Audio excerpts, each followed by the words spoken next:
TV fan yëpp ñi ngi doon wax ci procès Mame Mbaye Niang ak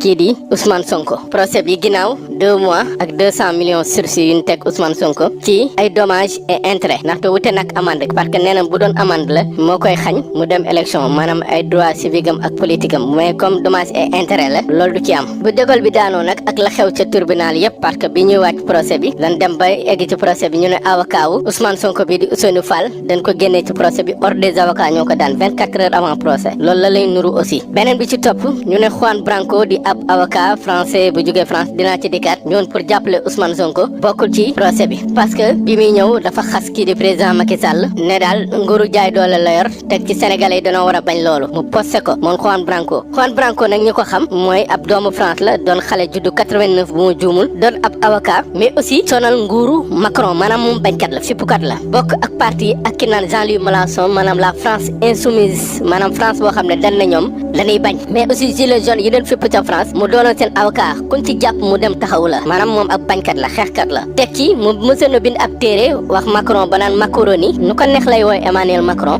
250 000 exemplaires bu ma jumul jaay na ko ci maanaam moom ku français yi di bàyyi xel la ci ay bindam ak ay waxam kooku nag bu dee ni dafa am gis-gis ci Sénégal jàpp na nguur gu fi ne nguuru jaay doole la mais nguur gi fi ne nguuru fitnaal doomu aadama te Sénégal dañ ko war a bañ mais le fait que ñu boole ko ak juróom-ñaari takk der ñu yor ngànnaay génne ko réew mi mais loolu dafa dëggal moom lu mu wax même bu doon da leen koy jiiñ moom la mu leen doon jiiñ bi mu yëgsee ci Dakar rek xam na ne loolu am na pour wala ni nguur gi doonoo desee muus loolu da Antoine Diome daal bëggoon naa mu dal parce que ni muy liggéeyee président Macky Sall des na parce que loolu bu ko defee day yàq deru Sénégal parce que tubaab mi ngi wër fu ne ci àddina bi di wax ci Sénégal dem na ba tudd 14 morts yi fi amoon mars 2021 dem na ba tudd fi leneen ak leneen tubaab boobu lan lañ ciy ragal ak lépp lu mu mën a wax dañ ko waroon a bàyyi mu teew ci réew mi mais procès boobu lu tax bëgguñu woon tubaab bi teew ci man maa ngi koy doog a comprendre man dama gëmoon ni ñi bokk ci nguur gi bëgguñu woon maanaam avocat Ousmane Sonko yi teew ñoom maître Ousseynou Fall Ciré Clédor Ly ak Juan Branco ñu def procès Ousmane Sonko toog këram léegi témoins yi ci mel ne Aïda Mbodj ku ci mel ne Clédor Sène mais ku ci mel ne Birahim Seck ñëw teew di nga ñooñu buñ teewoon wala Birahim Seck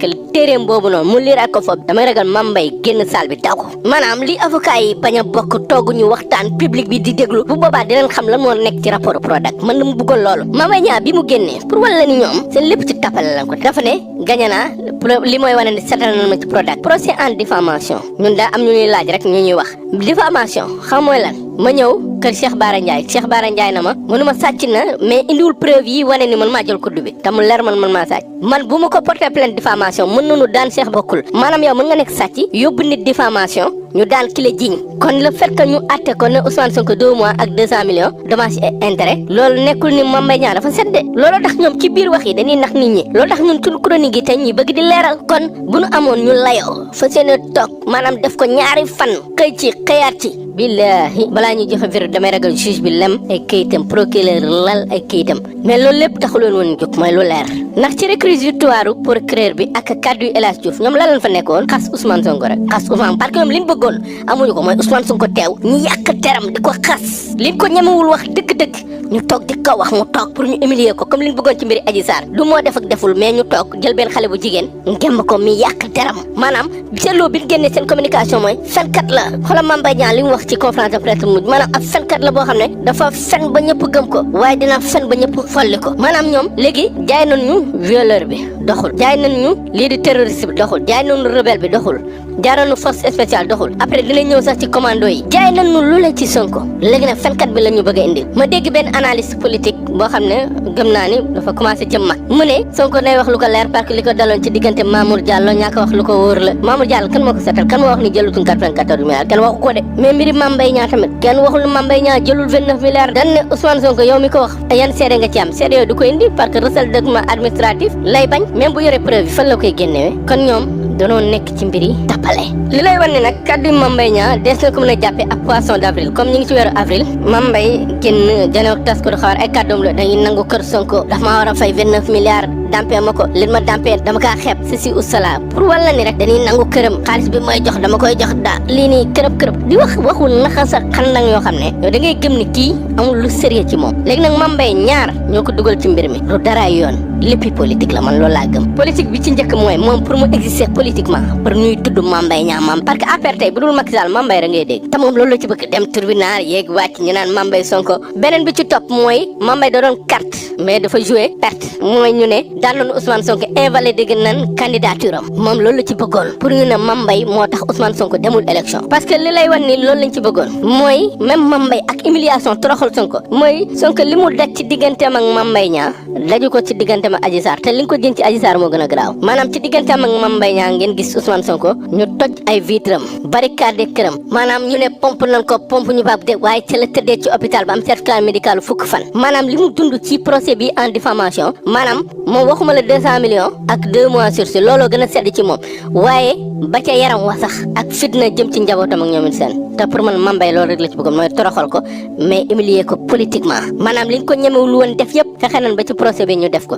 ñaata nitam lañ jàpp ñaata nitam lañ fitnaal soo ko li mu def ci procès bi pour man ba mu duggee ci politique bi léegi daju ko te loolu li koy gën a dëggal ni Mame Mbaye politique rek moo ko ci dugal bu doon ni rek dafa bëgg procès en diffamation bëgg jàmm rek maanaam li leen Sonko doon jiiñ ñoom dañ ko dëggal ci seen doxalin mooy Sonko def na leen da ngeen bëgg invalider sama candidature bañ ma doon candidat 2024 ba tax Sonko saa su ne mu woote il faut que ñu comprendre ne lu tax Sonko di woote mooy volonté bi ñu amoon mooy du doon candidat moo tax li naan lu tax mu doon woote lu tax nit ñi doon génn lu tax nii mais nit ñi foog ñu génn te nit ñi li tax ñuy génn teel a gën a doon dëgg xamul tax ak bañ bi ñu doon bañ mooy appel bi ñoom Mame Mbaye Niang def lan lañ ci jublu procès en diffamation nee na yow 2 mois d'emprisonnement en sursis 200 millions tubaab bi doon défendre Mame Mbaye Niang Olivier Sur lu mu wax verdict d'apaisement la ndaxte am na amende am na emprisonnement waaye droit civique ak politique bu Ousmane Sonko ñàkk ko mun na dem élection mun na nekk candidat te looloo gën ci réew mi loolu tubaab bi wax mais mun ñu woon doy lool lu tax procureur mi yoonam nekkul ci boobu le procès mu dem di bind ay appel lu ci yoonam procès diffamation lu ci yoonam appel sax jaru ko ci parce que bu doon ni daan Sonko rek lañ bëggoon daan nan ko Sonko kay moo waroon taxaw ne déedéet liñ ma teg du yoon 200 millions yi mënu ma ko fay def appel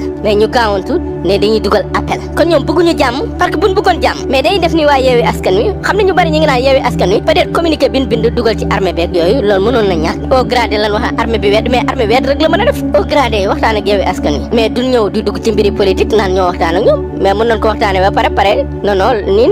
c'est normal armée bi danoo war a nekk ci leneen ci ñun ci leneen leen xaar ñun danoo yàgg wax loolu mais armée bi seen yoon nekkul ci doxalinu politique Sénégal loolu tax tontu boobu armée bi tontu bu am solo la maanaam ndax gënaar waxaale soxla tontu nañ opposition mais tontu nañ pouvoir bi de armée bi wane na ni c'est une armée républicaine fan nekkoon fa la nekk kenn mu leen dugal ci mbiri tappale mbiri diffamation ak yeneen xeexu jàmbur duñ ko xeex ñoom république bi moo leen ñor jërëjëf armée bi mais li lay wan ni ñoom Mame Mbaye bëgguñu jàmm mooy appel bi ñu def lu tax appel bi ñàkk mën a jur jàmm procureur moom moo chargé woon Ousmane Sonko bi ne diffamation moom moo ci dugal yeneen i charge pour ma gën a dis ko Ousmane Sonko kooku tey ji ñu yóbbu ko cour d'appel ñu dugal appel kooku war a atte appel bi ko nan la moom nan la mën a nekkee juge et partie kooku nan lañu mën a chargé ba Mame Mbaye war a dugal clamé moom mu koy atte est-ce que kooku mënul jël décision boo xam ne bis day tee Ousmane Sonko doon candidat kon il faut que ñu taxaw ñu tey waaye Yewwi liñ def ne le 3 dañuy bàyyi ak lu mën a xew mais apaisement noonu la mais jàmm ñaara koy dox jamono waaye Yewwi tegg seen tànk ñoom ñu gën a dugal seen tànk kon li ci kanam il faut que ñu bàyyi ci xel loolu tax nag may woo Ousmane Sonko ak ñi mu àndal ci Yewwi Askan Wi ak patriote yi ñu xam ne tey jii la taxawaay